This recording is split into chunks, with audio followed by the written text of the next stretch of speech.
நமசிவாய வாழ்க, நாதன் தாழ் வாழ்க, இமைப்பொழுதும் மின்னெஞ்சில் நீங்காதான் தாழ்வாழ்க. ஓம் நம சிவாய, ஓம் நம சிவாய, ஓம் நம சிவாய. அனைவருக்கும் வணக்கம். நான் உங்கள் சங்கீதா ராம்குமார்.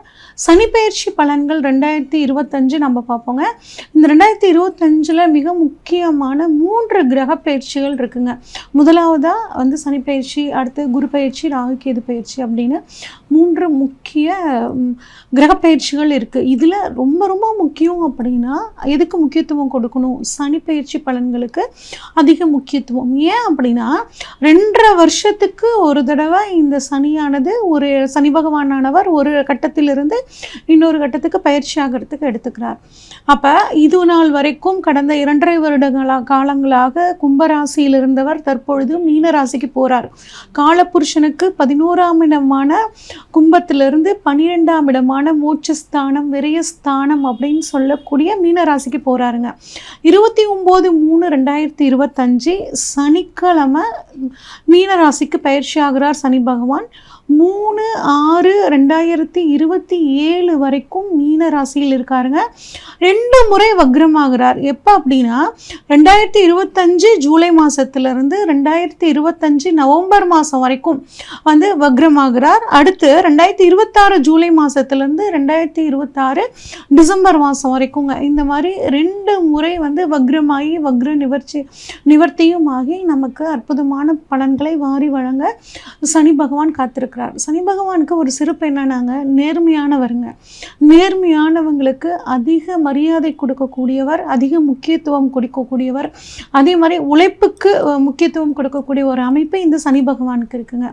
இவ்வளவு சிறப்பான இந்த சனி பகவானுக்கான பயிற்சிகள் ஒவ்வொரு ராசிக்கும் எப்படி இருக்கு அப்படிங்கிறத நம்ம வரிசையா பார்ப்போம். மிதுன ராசிக்காரங்களுக்கான இந்த சனி பயிற்சி பலன்கள் எப்படி இருக்குன்னு சொல்லி பார்ப்போங்க.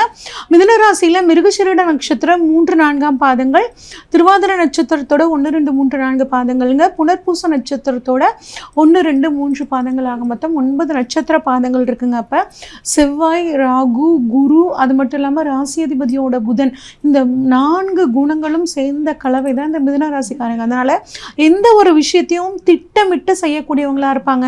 நிறைய பேர் இந்த மிதுன ராசிக்காரங்க வெளிநாட்டில் வாழக்கூடிய ஒரு அமைப்பில் இருப்பாங்கங்க. இவங்க கிட்ட பார்த்தீங்கன்னா இவங்க மனசு ரொம்ப சாஃப்டான மனசுங்க. ரகசியத்தை இவங்க மனசில் வச்சுக்கவே முடியாது. எல்லாத்துக்கிட்டையும் எல்லா விஷயத்தையும் ஷேர் பண்ணணும்னு நினைக்கக்கூடியவங்களா இந்த மிதுன ராசிக்காரங்க இருப்பாங்க. இவ்வளோ சிறப்பான இந்த மிதுன ராசிக்காரங்களுக்கு இது நாள் வரைக்கும் 9ஆம் இடமான கும்பத்தில் இருந்து 11ஆம் இடம், 3ஆம் இடம், 6ஆம் இடத்தை சனி பகவான் பார்த்தாருங்க. தொழிலில் எவ்வளோ கஷ்டப்பட்டாலும் அதில் ஒரு நல்ல பணவரவே கிடைக்கலிங்க. எங்கள் மூத்த சகோதரர்கிட்ட எனக்கும் ஒரு மிஸ் அண்டர்ஸ்டாண்டிங் இருந்துக்கிட்டே இருந்துச்சு. 3ஆம் இடம், அதாவது முயற்சி, எங்களை என்ன முயற்சி பண்ணாலும் அதுக்கான ரிட்டர்ன்ஸ் எனக்கு கிடைக்கல. உத்தியோகத்துலையும் ஏகப்பட்ட பிரச்சனைங்க, தேவையில்லாமல் கோர்ட்டு கேஸை நான் அலைஞ்சு சலிச்சு போயிட்டேங்க. இப்படி தான் உங்களுக்கு இந்த கடந்த 2.5 வருஷ காலமாக உங்களுக்கு இந்த மிதுனராசிக்காரங்களுக்கு இருந்திருக்கும். இப்போ அதெல்லாம் ஒரு முடிவுக்கு வரப்போகுதுங்க. சனி பகவான் உங்களுக்கு 9ஆம் இடத்துலேருந்து தற்பொழுது 10ஆம் இடத்துக்கு வர்றாருங்க. 9ஆம் இடத்துல அதுவும் பாக்கிய சனியாக இருந்தாருங்க. 10ஆம் இடம் பயப்பட வேண்டாம், கர்ம சனியாச்சு அப்படின்னு பயப்படாமல் இது ஒரு உபஜயஸ்தானம் அப்படின்னு சொல்லுவாங்க. அதாவது உபஜயம்னா நமக்கு வெற்றியை கொடுக்கக்கூடியதில் சப்போர்ட் பண்ணக்கூடிய இடம் தான் இந்த 10ஆம் இடம்ங்க.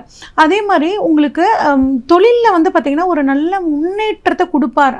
சும்மாலாம் கொடுத்துட மாட்டாருங்க. நீங்கள் எந்த அளவுக்கு ஹார்ட் ஒர்க் பண்ணுறீங்களோ அந்தளவுக்கு தொழிலில் ஒரு நல்ல முன்னேற்றத்தை சனி பகவான் கொடுப்பார்.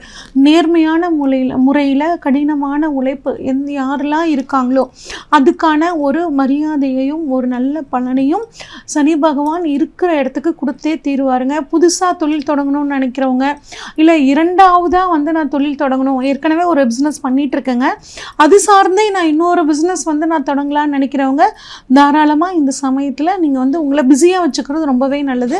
உங்கள் சுய ஜாதகத்தை ஒரு ஜோதிடர்கிட்ட கொடுத்து நீங்கள் செக் பண்ணிக்கிட்டு நீங்கள் உங்களை 2ஆவது தொழில் பண்ணுற மாதிரி இருந்தால் தாராளமாக பண்ணலாம். ஒரு சிலருக்கு பாருங்கள் முழங்கால் சம்மந்தப்பட்ட பிரச்சனைகள் வர்றதுக்கான வாய்ப்புகள் இருக்குங்க. அதே மாதிரி மாமியார் அப்படிங்கிற உறவு 10ஆம் இடத்தை சொல்லக்கூடிய இடங்க. அவங்களோட உடல் ஆரோக்கியத்திலையும் கொஞ்சம் கவனமாக இருந்துக்கிறது, ஒரு செக்கப் கூட்டு போய் அவங்கள பார்த்துக்கிறது அப்படிங்கிற விஷயங்களை பார்த்துக்கிறது நல்லதுங்க. இப்போ சனி 10ஆம் இடத்துல இருக்கிறனால தொழிலில் நல்ல முன்னேற்றத்தை கொடுப்பாருன்னு சொல்லியாச்சு. 10ஆம் இடத்துல இருந்து 3ஆம் பார்வையாக 12ஆம் இடத்தை பார்க்குறாருங்க. அப்போ 3-12 சம்பந்தம் அப்படின்னா கம்யூனிகேஷன் துறையில் இருக்கிறவங்க வெளிநாடு போகக்கூடிய அற்புதமான வாய்ப்புகளை இந்த சமயத்தில் வந்து கொடுக்க போகிறாருங்க. வெளிநாடு போகணும், படிக்கிறதுக்காக வெளிநாடு போகணும்னு காத்துட்டு இருந்த மாணவர்கள் இப்போ வெளிநாடு போகிறதுக்கான ஒரு காலம் ரொம்பவே சூப்பராக இருக்குங்க. ஒரு சிலருக்கு வந்து பார்த்திங்கன்னா விரைய செலவு வரும், அது வந்து சுப செலவாக மாற்றிக்கோங்க. ஏன்னா குரு உங்களுக்கு ராசியிலேயே இருக்கார், ராசியிலேருந்து 5, 7, 9ஆம் இடங்களை பார்க்குறாரு.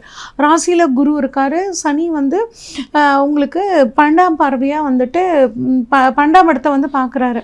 அப்படிங்கும்போது விரைய செலவு உங்களுக்கு சுப செலவாக மாறக்கூடிய ஒரு அற்புதமான அமைப்புங்க. ஒரு சிலருக்கு வந்து பார்த்திங்கன்னா படுத்தா தூக்கம் வராதுங்க. 12ஆம் இடம் அயன சயன போகஸ்தானம்னு சொல்லுவோம். அப்போ தூக்கத்தில் ஒரு சிலருக்கு பிரச்சனை இருக்கும். உங்களுக்கு வந்து தூங்கும்போது மொபைல் ஃபோனை வந்து உங்கள் பெட்ரூம்குள்ளே போகாமல் உங்களோட ஹால்லேயோ வேறு ரூம்லேயோ ஃபோனை வச்சுட்டு கொஞ்சம் ஒரு வாக் போயிட்டு வந்துட்டு படுத்து தூங்குனீங்க அப்படின்னா ஒரு நல்ல தூக்கம் வருங்க. நல்லா தூங்கி எந்திரிச்சாதான் நம்மளால் அடுத்த நாள் நம்ம வேலையை பார்க்க முடியும். அதனால் தூக்கத்துக்கு ஒரு இம்பார்ட்டன்ட் கொடுத்து நீங்கள் வந்து தூங்கிக்கிறது இந்த சமயத்தில் நல்லதுங்க. அடுத்து சனியோட பார்வை உங்களுக்கு 4ஆம் இடமான சுகஸ்தானத்தில் படுதுங்க. அப்போ சுகஸ்தானத்தில் சனி பகவானோட பார்வை படுறனால கொஞ்சம் உங்களோட சுகங்களை நீங்கள் தியாகம் பண்ணணும். அது என்னங்க அப்படின்னா, முன்ன வந்து நீங்கள் ஒரு 8 மணி நேரம் வேலை செஞ்சீங்க அப்படின்னா, தொழிலுக்காக உழைச்சிங்க அப்படின்னா, இப்போ 10 மணி நேரமாக இன்னும் 2 மணி நேரம் சேர்த்து நீங்கள் உழைக்கும் போது உங்கள் சுகத்தில் நீங்கள் கொஞ்சம் தியாகம் பண்ணும்போது உங்களோட வாழ்க்கையில் ஒரு நல்ல அற்புதமான முன்னேற்றத்தை வந்து கொடுப்பாருங்க. இவ்வளோ நாள் வந்து பார்த்திங்கன்னா ஒரு சிலர் வந்து நல்லா ஆடம்பரமாக ட்ரெஸ் பண்ணவங்களா இப்போ நம்ம சிம்பிளாக ட்ரெஸ் பண்ணிக்கலாமே அப்படின்னு நினைக்கக்கூடிய ஒரு தன்மையை கொடுப்பார். ஏன்னா சனி பகவானுக்கு எளிமை அப்படிங்கிறது ரொம்ப பிடிக்குங்க. நீங்களும் அந்த மாதிரி இருந்துக்கிறது ரொம்பவே நல்லதுங்க. ஃபஸ்ட்டு டிகிரி அதாவது +2 முடிச்சுட்டு ஃபஸ்ட்டு டிகிரி சேரணும்னு நினைக்கிறவங்க மாணவர்கள் இந்த காலகட்டத்தில் இந்த 2.5 வருஷ காலத்தில் நீங்கள் என்ன பண்ணணுன்னா, இது வந்து நம்ம படித்தோம்னா இந்த கோர்ஸ் வந்து நம்ம ஃப்யூச்சருக்கு யூஸ் ஆகுமா, இது எடுக்கும்போது இந்த கோர்ஸை நம்மளால் படித்து முடிச்சிட முடியுமா இப்படின்னு ஒரு தடவைக்கு 2 தடவை யோசிச்சுட்டு நீங்கள் அந்த கோர்ஸை செலக்ட் பண்ணிக்கிறது ரொம்பவே நல்லதுங்க. அந்த 25லேருந்து 40 வயசுக்கு உட்பட்டவங்களுக்கு வந்து பார்த்திங்கன்னா ஹேர் லாஸ் ஆகுற மாதிரி ஒரு ஃபீலாக இருக்கும். அது வந்து உங்கள் கற்பனையாக இருக்குங்க. அதேமாதிரி கண்ணு கீழே கருவளையம் வரும் அப்படிங்கிறலாம் வந்து கொஞ்சம் இப்போ பயப்பட ஆரம்பிப்பீங்க. இதுக்கெல்லாம் காரணம் உங்களோட தூக்க பிரச்சனை தான். அதனால் நல்லா தூங்கி எழுந்திரிச்சிங்க அப்படின்னா ஹேர் லாஸ் ஆகுறது, கண்ணில் வந்து கருவளையம் வர்றதெல்லாம் நம்ம வந்து தவிர்த்துக்கலாங்க. அடுத்து 7ஆம் பார்வை, அது 7ஆம் இடத்தை தனது 10ஆம் பார்வையாக பார்க்குறாருங்க. அப்போ சமுதாயத்தில் தொடர்புகள் அதிகரிக்கும். ஒரு சிலருக்கு பேர் புகழ் கிடைக்குங்க. ஆனால் ஒரு சில விஷயங்க வாழ்க்கை துணைக்கிட்ட எப்படி இருந்தாலும் விட்டு கொடுத்து போகிறது நல்லதுங்க. சனியோட பார்வை வந்து 7ஆம் இடத்துல படுறதுனால கணவன் மனைவிக்குள்ள ஒரு சின்ன சின்ன விரிசல்கள் வரும். பயப்பட வேண்டாம். குருவும் உங்களுக்கு 7ஆம் இடத்தை பார்க்குறாரு. அதனால் ஏதாவது பிரச்சனை வந்தாலும் நீங்கள் உட்காந்து பேசி தீர்த்துக்குவீங்க. அது மட்டும் இல்லாமல் திருமணம் ஆகாதவர்களுக்கு திருமணம் ஆகக்கூடிய காலகட்டத்தையும் வந்து குருவோட அருளால் வந்து கிடைக்க போகுதுங்க. அடுத்து 9ஆம் இடத்தையும் வந்து குரு பார்க்குறனால வெளிநாடு போகணும் அப்படின்னு நினச்சிட்டு இருக்கிறவங்க, ப்ளஸ் வந்து உயர்கல்வி படிக்கிறதுக்காக காத்துட்ருக்கிறவங்க, ஆராய்ச்சி கல்வியை கம்ப்ளீட் பண்ண முடியாமல் இருக்கிறவங்களுக்கு எல்லாத்துக்குமே இது கம்ப்ளீட் ஆகிற காலகட்டமாகவும் வந்து ரொம்பவே சூப்பராக இருக்குங்க.